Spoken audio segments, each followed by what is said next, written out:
I want to highlight in particular the issue of insider preference, structural insider preference in our procurement system. That's been highlighted many times by different witnesses, and in particular, the procurement ombudsman has done great work on this.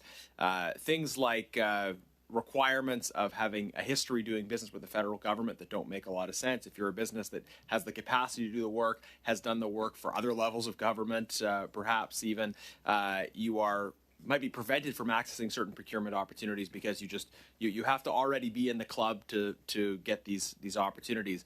And there's various other structures that we've identified. Sometimes it looks like these structures are actually purpose built to allow a facially independent bidding process to actually be directed towards certain companies. And we saw with the Arrive scam issue cases where, a case pointed out by the Auditor General where GC Strategies sat down with government officials to figure out what the terms of that contract would be. So what is the impact of insider preference, and how can this issue in particular be tackled? Open it up to whoever wants to talk. We've got about 3 minutes left of my time, and I'll let you take the rest of it.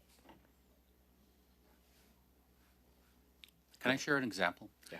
So there's a company in Ontario, First Nations Procurement Incorporated.